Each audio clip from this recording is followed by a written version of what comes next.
Aloha and welcome. Welcome to Global Connections. I'm your host, Carlos Juarez, and delighted to welcome you today.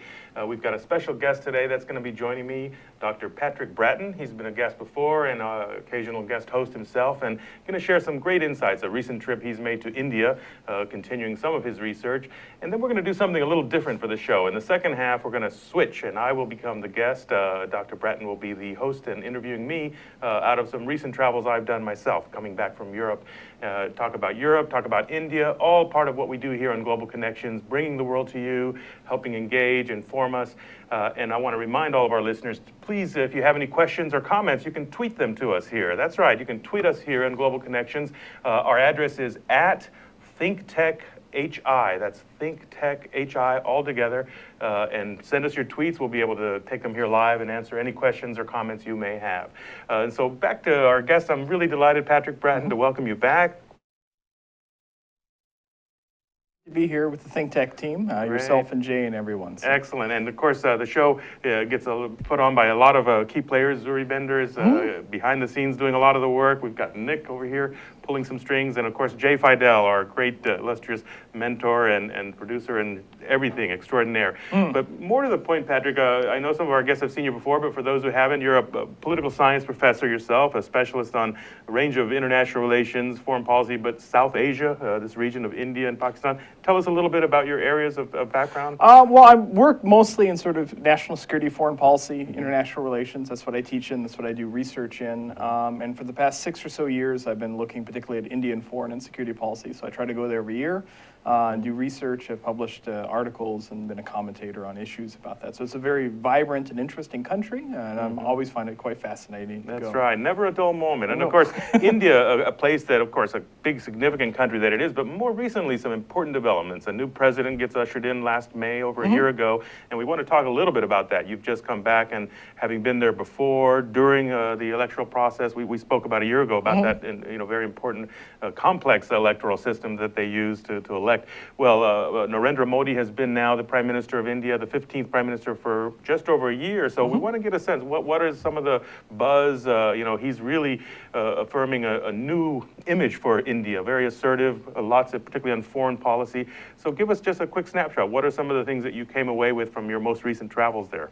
One of the big surprises that I found, and that I think many Indians themselves have found, is that he's very interested in doing personal diplomacy.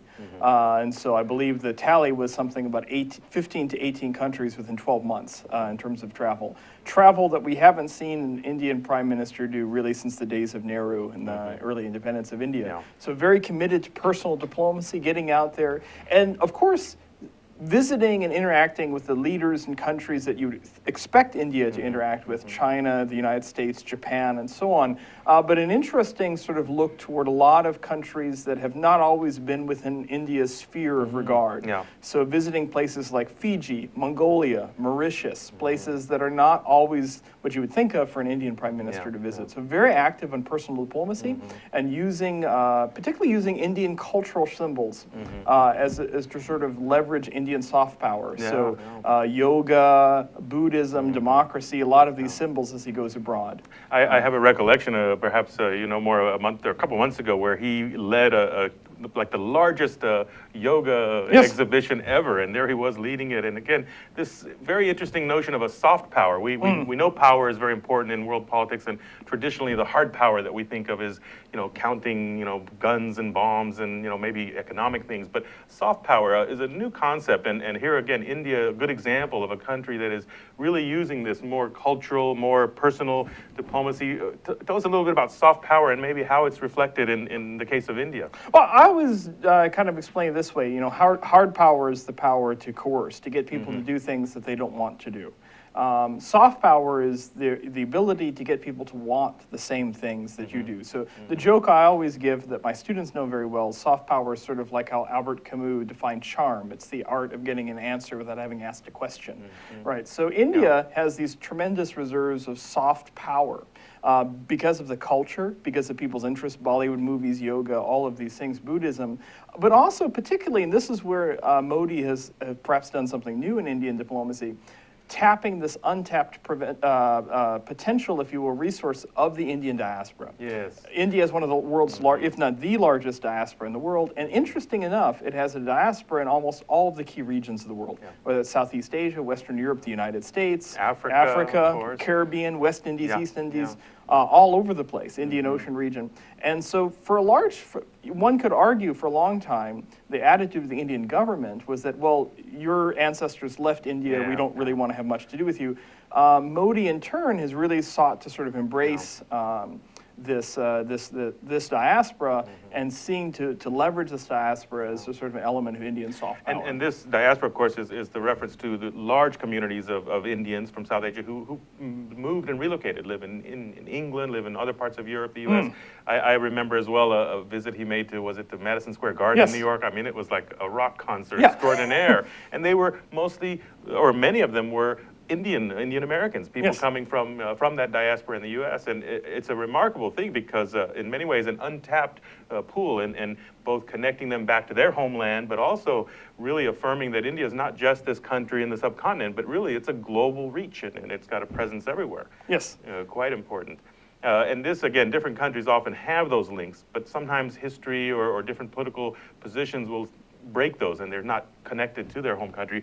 This large diaspora, again, while it's so big and diverse itself, I would have to imagine that these recent outreach and connections from this new leader in India is probably helping people to probably have more pride in their home country, right? Would you say? And also this has been a diaspora. I mean, one of the ways that it was suggested to me by many of the people I talked with in Delhi a couple of months ago was that these serve as very good ambassadors for India, because in many of these places, the Indian diaspora there themselves, their children, their grandchildren have done very well economically. And so this is a way of sort of combating that old stereotypical image of, India that's just poverty and starvation and so on. That this is a dynamic India, new India, if you will, and these people are ambassadors. I would say particularly the Indian American community has played a key role in being sort of a new Indian lobby to repair relations, the rather sort of frosty relations we had with India during most of the Cold War. Really, in the past 10 to 15 years, we've seen a huge sea change in Indo-U.S. relations. Modi's played a role, but also really the Indian diaspora themselves have played a lot of work behind the scenes in sort of pushing the United States and India back together. Well, it's fascinating. And again, here's leaders come and go in different countries, and India's had its share of ongoing prime ministers. But this is a leader who really is bringing a significant change to the country's image, to its role, really defining it in different and new ways.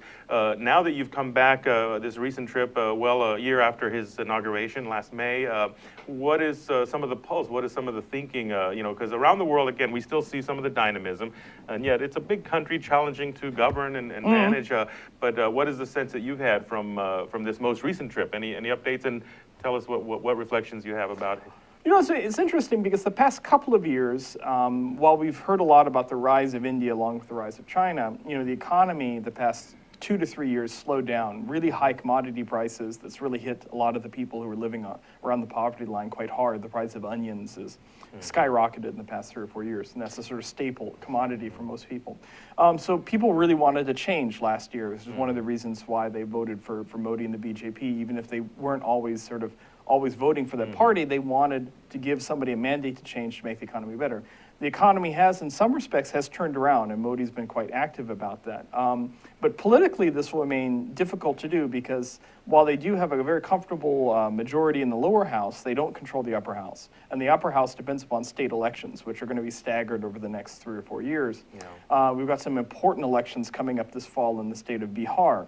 Now, because of Modi's BJP, because this is a Hindu sort of revivalist party, a nationalist party, there are certain states where it tends to do better in and tends to be dependent upon it. Bihar is one of these states that's in the sort of Gangic Plain, or what the critics would call the cow belt, if you will. Like we have the Bible Belt, they would say the cow belt in a sense. And so he's got to do well. Him and his party have to do well in Bihar in order to keep their momentum going. They've had an electoral check in Delhi earlier this year during the winter. Although Delhi is kind of like our Washington, D.C., it's not really a bellwether, you could say, for the rest of the country.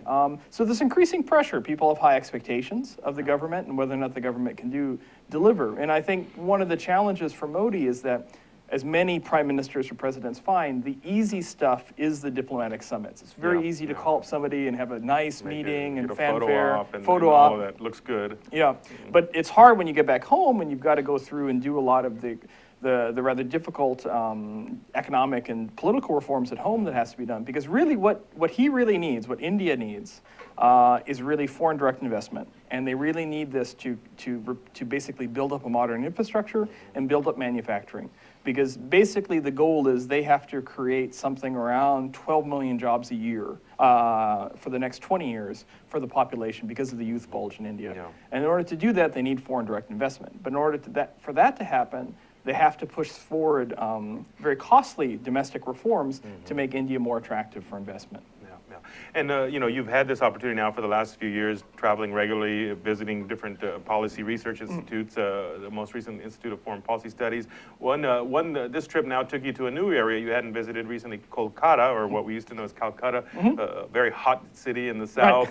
Right. And having been more often up into the Delhi and northern regions, I mean, what are some impressions and takeaways from visiting Kolkata, this other regional city, very important? Well, it was very interesting. I was very graciously hosted by two foreign policy institutes, the Institute for Foreign Policy Studies and also an Institute for Asian Studies that's there. It was interesting for me because it's a very different cultural, political base than the northern India that I tend to interact with. So Bengal has always leaned more heavily toward the Communist Party. It tends to be sort of less Hindu nationalist, more on the left side of the political spectrum.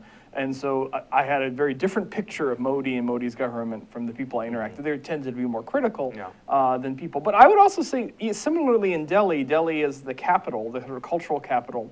Delhiites are a bit like Washingtonians. They're kind of foreign policy establishment. So one of the things with Modi that's interesting is because he brings with him this organizational culture from Gujarat, being chief minister of Gujarat. The reaction in Delhi, and also I would say in Kolkata, of the foreign policy establishment was to kind of look a bit down their nose. It's kind of, the analogy I would have, I was in Washington when George W. Bush came in, and you had this sort of Washington establishment. Oh, who's this hick from Texas coming in?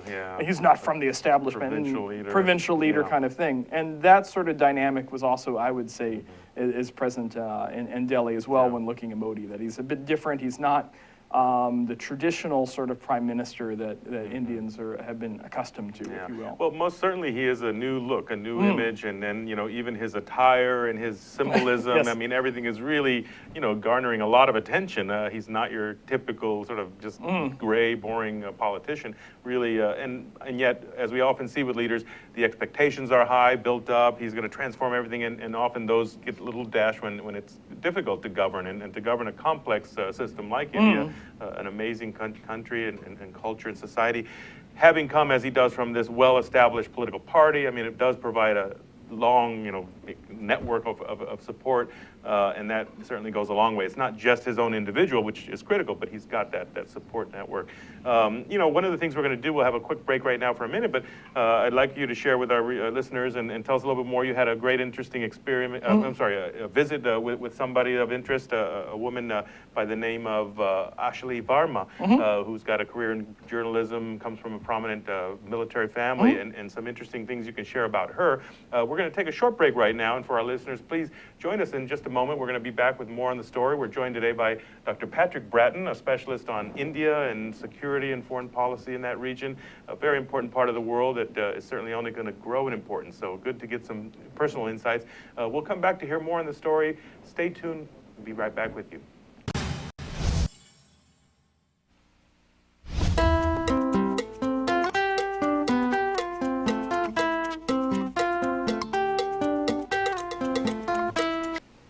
Aloha, how you doing? I'm Gordo the Tech Czar, here on ThinkTech Hawaii, where we co-host Hibachi Talk, where we talk about technology and bring in all kinds of cool guests. Also, my co-host with me today is Andrew the security guy. Thanks for watching. Thanks for watching ThinkTech Hawaii, and thanks for watching Hibachi Talk. We also have Angus. And you there, lad. It's Angus. I bring in all kinds of wee things. Oh, look, you can see my lips moving. And aloha, we're back, we're live, and we're here on ThinkTech Hawaii's Global Connection Show. I'm your host, Carlos Juarez, joined today by Patrick Bratton. Patrick has come on many occasions to give us insights from his recent trip and travels to India. And you've now gone many times, and one of the things first I'd ask is, going back to a place that's exciting. The first time it's new, the second time it's kind of familiar, but many times that you've been traveling now, it gets a little bit more familiar. You know your way around. You have people. I wonder first if you might just share, some insights, having been now going back many years to India. How does it feel now when you get back there? Are there certain rituals, routines you like to do, or things that, I don't know, now that you see it from a different perspective than a total newcomer, outsider, you've got good connections, good links, and exposure. What are some thoughts about that? The main thing for me is to engage with a lot of my friends and contacts that I have. As the sort of the stereotype, the generality is that people in South Asia love to talk. So you need that personal relationship, and that takes time. And I just love catching up with people and getting their insights, their views, which are so much different than ours.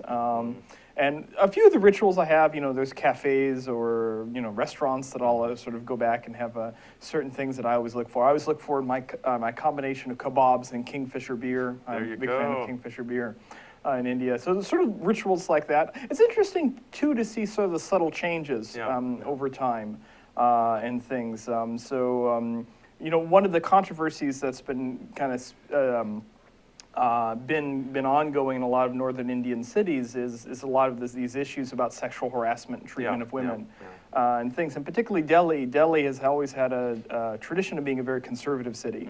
So it's not a city that you're going to traditionally see, women are walking around in mini skirts or in high heels or something like that. Would not be something that was generally done in Delhi. And there was always this apprehension, right, that if you were a young woman and you quote unquote dressed provocatively, you were asking for it. Yes. And this happened with a lot of these People terrible rape cases that have come. What's interesting, the last time and then this time as I go, you see more young women who are willing to sort of go out there and go out and look at and have a good time at night and go out to restaurants and bars and dress as they feel like, which is something that 5-6 years ago you wouldn't have seen. And a lot of places where young people, the sort of middle class that's growing up in India, wanting to do sort of different things and, than say what their parents did and things. And so it's interesting to see sort of little currents of change that go through the society as you see a society that is changing and adapting in its own ways. It is remarkable because it's such a long historical record that it has, a rich history,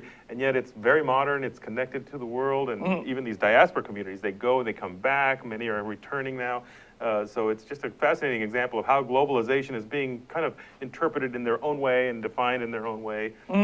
Now, this last trip you've just made, you came an opportunity to meet a very interesting person. Maybe share a few remarks about this woman, Ashley Varma. Tell us about her. This is sort of one of these things that serendipitously happens by chance. I had wanted to visit this area in India, Nainital, which is an old hill station for many years. And the actual original reason I was thinking about going to this region actually had very little to do with sort of my academic interests, but more sort of a childhood, boyhood sort of fantasy thing. When I was a small boy, I grew up reading books by this Anglo-Indian character named Jim Corbett. And Jim Corbett worked for the Indian colonial administration. His sort of thing was whenever there were man-eaters, man-eating tigers and panthers, they would call up Jim Corbett to take care of the man-eaters. And interestingly, Jim Corbett was also one of the founding figures for wildlife conservation within India, and he was the Jim Corbett National Park, which is one of the largest tiger reserves in the world. Yes, we're seeing a picture now of this area, and what part of India, just to clarify? This is in northern India, north of Delhi. It's one of the closest hill stations. Excellent. So cooler weather in the summer. Beautiful looking, nice environment. And so tell us about Ashley Varma. You met this woman. So I found out that her family lives in this area, so I thought I'd sort of two birds with one stone to visit this area. And so her family actually owns the house that Jim Corbett's family was in, called Gurney House. Interesting. And so I went and visited and was able to interact with her and her husband Sanjay's there. Now, Ashali is interesting because she works on a lot of the same issues that I do. She's a journalist who covers a lot of foreign affairs and defense issues, and she comes from an old military family. This is a picture of Ashali and her husband Sanjay. They were very gracious hosts for me on their lanai. That's Gurney House, where Jim Corbett grew up. Very nice. And her father was one of the more famous Indian military officers. He was the only Indian military officer to get the Victoria Cross for when the Indian Army was part of the British Army during World War II. He was an engineer. And then also he was quite interesting, he played a role in the Henderson-Brooks report. Now, this is a very famous, sort of still classified military report. When India and China fought their border war in 1962, this was the major war that the Indian military lost against the Chinese. It was a tremendous disaster. And of course, like any government, the government and the military wanted to say what went wrong. So they asked some military people to get together and write this report, and became the Henderson-Brooks report. And of course, because the Indian government is very into secrecy and doesn't like to declassify things, this report has still been declassified for 50 years. And so, but her father had played a role in compiling the report, and other things, and played a role in sort of continuing and trying to improve military education for young officers in India. So it was very interesting to sort of touch bases with her and talk about sort of what it was like growing up and sort of this military culture in India, and then also about, you know, Modi, Indo-U.S. relations. And she had very many tough questions for me about U.S. foreign policy. That's and right. as many people do when you go abroad, as you well know. You become the ambassador. You've got to explain away everything, even our electoral college system and how we elect presidents, which most Americans have no clue.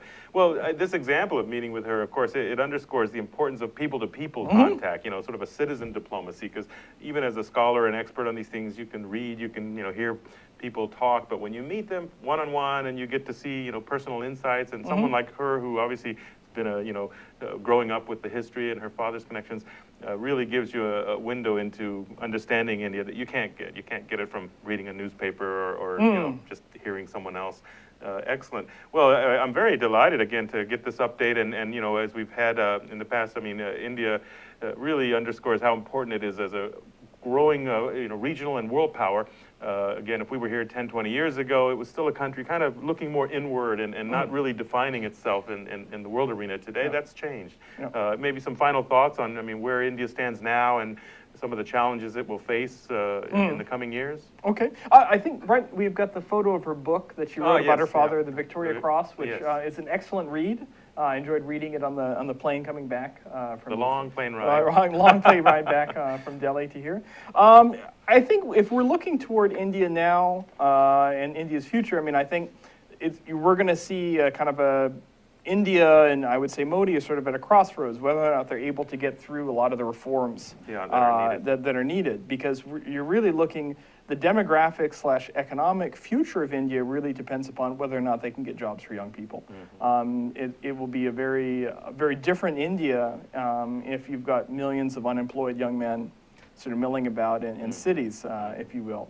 But I'm sort of bullish on India. I think it's a country with an amazing amounts of opportunities and potential, and I think it's going to be always will continue to be a very important partner for the United States and a lot of other Asian countries. And I think you're only going to see an India that's more active and plays a larger role on the world stage. Yeah, and I mean, clearly this new administration now in its second year, the Modi administration of Narendra Modi has really kind of asserted itself in a way, wanting to redefine the image, the links and connections. And you know, even here in Hawaii, we obviously are understandably focused more on Northeast Asia and Southeast Asia somewhat, but South Asia, very critical region, the size of that country, the economy, as you said. And when I think of a country like India, of course, it's on one hand, you know, the large population means that rather than having these big giant factories, it's a lot of more small scale, you know, manufacturing that goes on, and you know, at the very localized level, and their ability to, I guess, you know, respond to the needs of the global economy, or to really kind of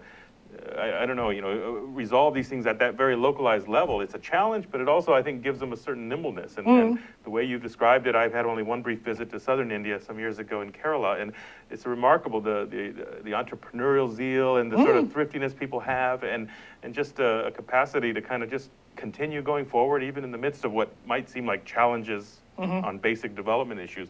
So a great story, and I want to thank you for sharing with us some quick insights. I know we'll continue to hear more as you continue traveling there and some other issues.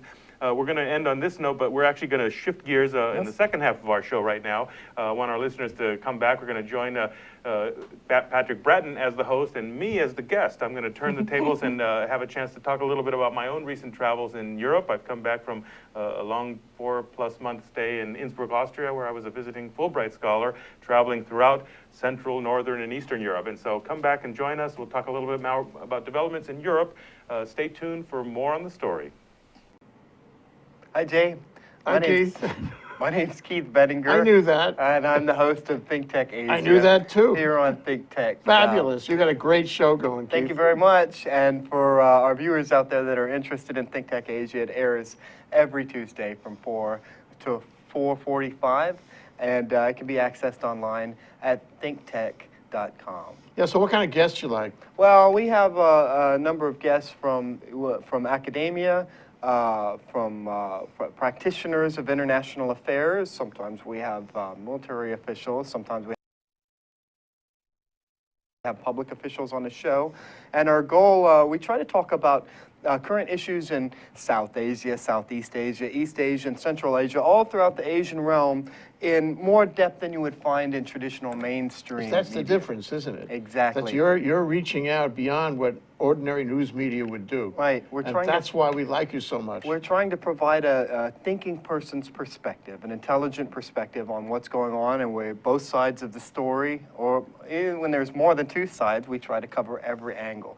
And I think that's one of the big benefits that we provide here at ThinkTech. Is it's a really innovative source of educational programming for the people of Hawaii. You're great, Keith. You are a great host. You got a great show going on. I watch it every week. Thanks very much. Why don't you guys watch it every week too, okay? 4:45 to 4 to 4:45 every Tuesday. Hi, I'm Donna Blanchard. I'm the host of Center Stage here on ThinkTech Hawaii. Center Stage airs every Wednesday at 2 o'clock, and of course you can check out our archives on YouTube or on ThinkTech Hawaii anytime you like. Why should you do that? Because this is an arts show that I believe is making a difference in lives. We talk with artists of various ilk. We talk with painters and writers, playwrights, novelists, poets, sculptors, dancers, you name it, directors, actors, of course. And we don't only talk about what people do, but we talk about how they do it. And my favorite part of the conversation, we talk about why they do it. And it's really common on this show to hear people say, wow, I didn't think about it that way. And it's very common to hear people afterwards who have seen the show say the same thing. And I hear all the time that people are inspired by the conversations that we have. So why don't you join us and be inspired too? That's Center Stage on Wednesdays at 2 o'clock. We'll see you Center Stage. Aloha, my name is Josh Green. I'm a senator from the Big Island and ER physician. Every other Tuesday, I get to host a show here on the ThinkTech program about healthcare. We call it Healthcare in Hawaii. It's really enjoyable for me to bring other healthcare leaders from around the state to talk about our pressing issues. Hawaii has long been the health state, but we need to keep up the momentum, the inertia, and with your help and with your participation, we can come and share all of the big issues that are pressing day to day. Thanks for joining us every Tuesday, alternating weeks from 2 to 2:45. Hello and welcome back to ThinkTech Hawaii. I'm Patrick Bratton. I was previously a guest, now I'm a guest host, and I'm going to be interviewing your normal host, Carlos Juarez, about some of his travels. So Carlos, he's a professor of political science here at Hawaii Pacific University. He's our regular host on Global Connections here, and he's just returned to Hawaii quite recently after spending the spring and early summer inside Europe. He's traveled extensively throughout Central, Northern, and Eastern Europe, going to Austria, Scandinavia, Poland, and many other places. And so he's going to talk a little bit about a lot of his experiences and also some interesting people that he's met along the ways. So I guess just to kind of put it into context for us, if you're thinking about Europe and what's going on, I mean, the big things that we hear about is sort of this ongoing confrontation between Germany and Greece over the Eurozone and all of these things. I mean, what was, from where you were sitting and also traveling, I mean, what was sort of your perspective? Yeah, well, I was right in really the heart of Central Europe, in Innsbruck, Austria, and a place that allowed me to both travel extensively north, south, east, and west. And, you know, I initially had the idea I would be in a nice, comfortable up in the Alps, you know, just enjoying a lot of leisure time, which in some ways it was there, but it was a busy time. And you know, when I first arrived, it was this dramatic crash that happened in the French Alps of the Germanwings plane and all the attention and focus. But really, more to the point, it was looking at my own project there. Part of the research and teaching I was doing was trying to look at the transitions that are happening in what is the former Eastern Europe, post-communist Europe. I went to Europe beginning in 2003 and had a Fulbright to the Czech Republic at that time, and watching those countries become new members of the EU, they were new members of NATO, a lot of exciting times at that period, 2003, 2004. You come 10 years later, I mean, I've been traveling in between, but now trying to get a pulse, how are things going? And I mean, the quick answer is that there is certainly a crisis in the European Union. There are, many levels. The Greece one is one example where there's a deep, deep crisis over whether Greece, it's, recently saved itself from going over the edge, but really a deep crisis that, it underscores the interdependence of the region, the countries that are sort of interlocked. They can't easily just dismiss a country that's in deep economic crisis. They have to figure out a solution. So that Greece and the Grexit, as it was known, its potential exit from the Eurozone, certainly has been on the headlines. And you see a real difference. The countries, let's say, of Germany and even Austria, many of whom are owed a lot of money, they're taking a pretty hard line. They say Greece must do the dirty, hard reforms. But others, I think, increasingly kind of aware that it's a real challenge because, I mean, they've been squeezed for the last 5 or 6 years. You can't squeeze much more out of them. And whereas maybe a year ago it was unthinkable that a country would be so easily considered to exit from the Eurozone, not the European Union, but the Euro currency, today it suddenly became a very real possibility. It didn't happen, it hasn't happened yet, it may not happen, but it has reached that critical point. The other things, of course, I'm looking carefully at issues related to security and particularly developments in Ukraine, which have been in the headlines the last year and a half. And Europe certainly has different perspectives than we do here. We often see in the U.S. a very simple, it's Putin and we have to challenge him and, somehow. But for Europe, I mean, there's a great dependence on both Russia and Ukraine for oil sources, and as well just a concern that if it flares up even worse or if it gets pushed into a deeper crisis, it will really impact them more. So I want to say there's a little bit more trepidation and maybe a desire to want to think more carefully about how to approach particularly the relations with Russia and Putin. Beyond that, I mean, the other thing that flared up and was in the news, it's kind of out at the moment, but is this huge, tremendous wave of migrants that we saw crossing the Mediterranean, coming from North Africa, many from the Middle East, but others from sub-Saharan Africa. And, Europe finding itself really almost at a point of breaking. Italy specifically bearing the brunt of that. And again, challenging the European Union countries. How do we deal with this issue, which, while it may impact Greece and Italy more directly, at the end of the day, these are immigrants that are also trying to head elsewhere. They want to go to Germany, they want to go to Sweden, they want to go to France and the UK. And it's a problem that requires some kind of collective responsibility. That has not been easy to achieve. Interesting. I mean, would you say, as you're looking toward the relations between the United States and Europe, and then also in Russia, I mean, have these events, in a sense, revitalized some of these organizations like the EU and NATO? Because sometimes a crisis, right, can forge people back. Because people, for a long time, past 20 years, why do we have NATO if the Soviet Union's gone away?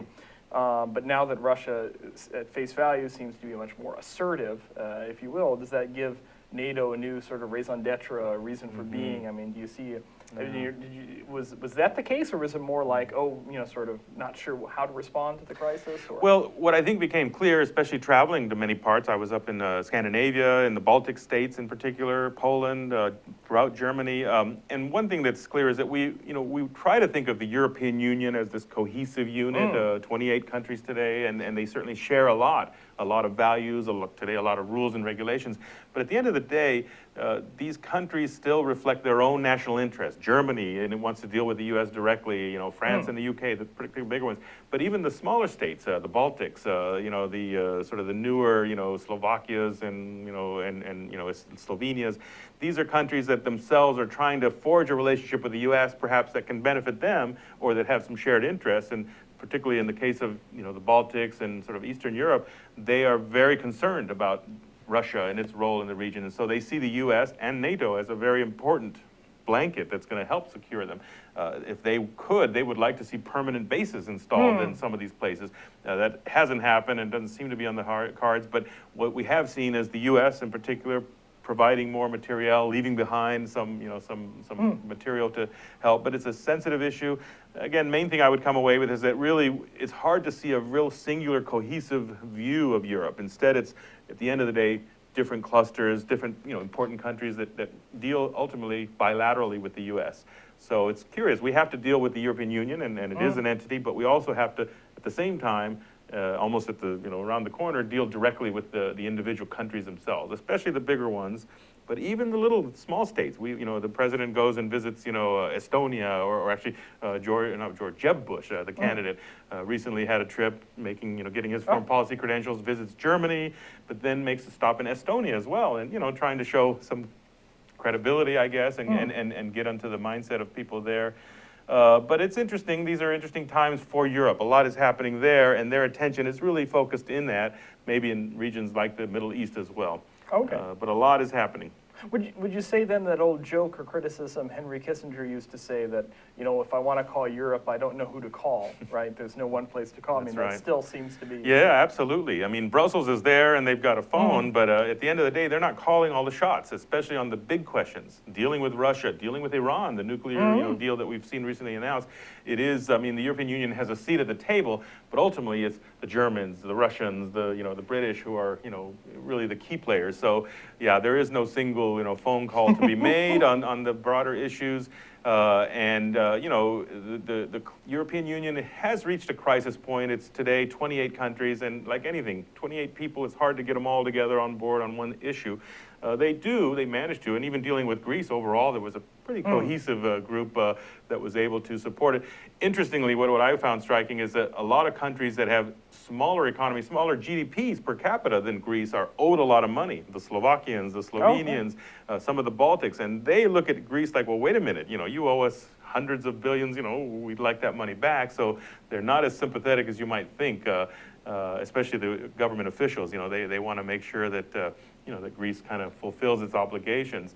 And it just underscores that interdependence. They're all connected, but no one person is calling shots. Of course, Germany is the biggest player, the biggest economy, and when Angela Merkel walks in the room, everybody stops and waits, and so she does command quite a bit of authority just from the size of her, her political base and the power of her country.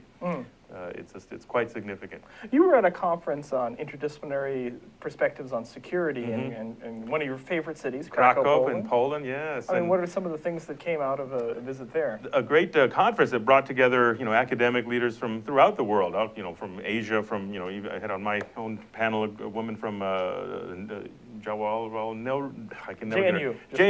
in Delhi, and so people from all over, from the U.S., from Europe, Asia, Latin America, and bringing together perspectives on security issues. Now, the thing I came away with, we study and we teach and learn about these issues, and yet it's clearly very different when you're there on the ground in a country like Poland, which has such a sort of tough history of previous armies coming from both sides. The Baltic states that are right there, Latvia, Lithuania, Estonia, where I visited, for them, security is a very real issue. They're very concerned, and they've been free and independent for 25 years now, but they want to make sure it doesn't go back to a world where, during the Soviet Union, they basically absorbed those countries, brought them under their control.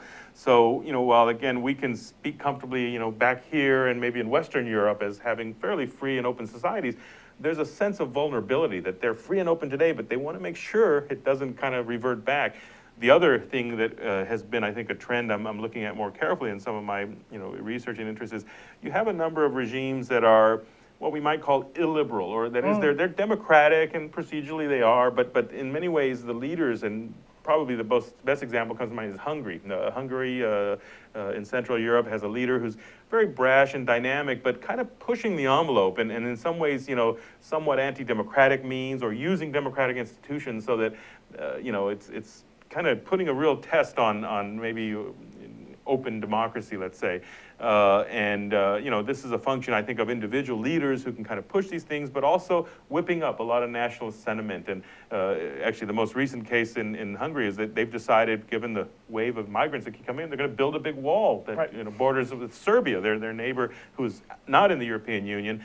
And, the European Union is like, wait a minute, this is our border. We need to somehow, consult or confer on this. And the Hungarians are taking a rather, strong, independent line.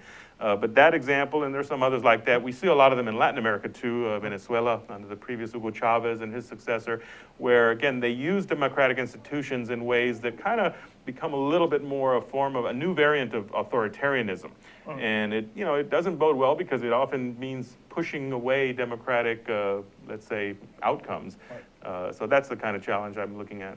Kind of going off of your theme of linking the past with the present, you also had a chance to visit Auschwitz and meet quite an interesting individual, Bernard Offer. Yes, yes. And of course, Krakow, this beautiful city in southern Poland, that part of what makes it so beautiful is it was left intact. The war destroyed a lot of that country, and Warsaw was brought to rubble, but not Krakow. It was somehow missed out on all that. So today, the same charming pictures that you can see. Well, this visit, I've been several times, and visiting Auschwitz, I had the opportunity to meet this man, Bernard Offen. Got a picture of him there. He's a Holocaust survivor. He was actually in a number of camps, Auschwitz, one of the more prominent ones, but 3 or 4 other ones. And, this is a man who survived that as a young teenager. Today, he's about 89, 90 years old. He has gone on to dedicate his life to really tell that story, to do he's a filmmaker, a book writer. He's got several publications that he's written about that story. And, Auschwitz, I grew up, I remember, like all of us, reading about it and the Holocaust, how horrible, and it's, you see it in the book. I visited first about 10 years ago and a couple of times since, and when you see it, I mean, it's a profound, feeling. You just feel this sense of, oh my gosh, what happened here, and you can see, the remnants of it. You can see the ovens where people were incinerated. And yet, when you meet an individual like him, this man, Bernard Offen, it takes you to another level. It personalizes it, and you can see the power of this man's humanity. Here I am with a selfie with him. What you don't see is got a huge, long ponytail at the end. And then the most charming thing, which kind of was surreal for me, here I am in Poland in the middle of, as far away from, Honolulu as you can be, and he welcomes me to his house, a beautiful apartment, and slack key guitars playing in the background, Cyril Pahinui, and then, Daniel Ho, and we're listening to Hawaiian music, and beautiful meal with him and his partner there. He's a man who now dedicates about half of the year of 60 months of the year, he travels back to the U.S. After being in the concentration camps, he briefly went to England, but then he would emigrate to Detroit and spend a couple decades there in Detroit, eventually getting back to Poland. But today he travels back about 6 months and gets in a car in the East Coast, goes to Florida, goes all the way to the West Coast, and he comes to Hawaii. And he's now had many years of connecting here, and he loves to come and stay out in the countryside, visit with the locals. He might be in Makaha on the Waianae Coast, he might be in Waimanalo. And the man has just got such an amazing heart, and just, telling his story, sharing, really moves you. And so there's a Hawaii connection, and I was grateful, I should say, for the connection that our own Jay Fidel gave me. He knew I was on my way to Krakow, and he said, wait a minute, there's somebody I want you to try to reach. And sure enough, I reach out to this man, Bernard, very graciously brought me into his home. And it's amazing when you meet somebody like this. He's got a certain aura about him, something that just, makes you just really appreciate his humanity. Well, he's been on, I believe, a trilogy that ThinkTech has done on the Holocaust. Yes, yes. And so, he's had other opportunities to be interviewed here, and again, times that he's spent out here. I was just so moved to meet him, and just grateful that he was able to share some of his story, some of his, his own life, and a wonderful meal. And again, a city that I've loved going to, and now having a chance to meet somebody there who's born and raised there, was part of that horrible, horrible nightmare of the Holocaust, right in the outskirts of Krakow, in Auschwitz and Birkenau. Now he's back there living in a fairly open and modern and sort of, new Poland, if you will, but still telling that story. I mean, the guy has not stopped from doing that. And to me, I think when you think of people who've gone through those kind of traumas or war, I mean, the easier thing is just to kind of close down and shut it out. This is a guy who's dedicated his life to telling that story and doing it in video, doing it in books, and he does tours there all the time. And to me, that just says a lot about him and his humanity. Yeah. Oh, well, thank you, Carlos. Yeah. Great to hear about your travels. And thank you for joining us here on ThinkTech Global Connections with our normal host, Dr. Carlos Juarez, who's back from Europe. And please follow ThinkTech and Jay and all the rest of the ThinkTech team on YouTube, and follow us on Twitter, ThinkTech HI. And we'll look forward to spending more time with you guys in the future. Have a good day. Aloha.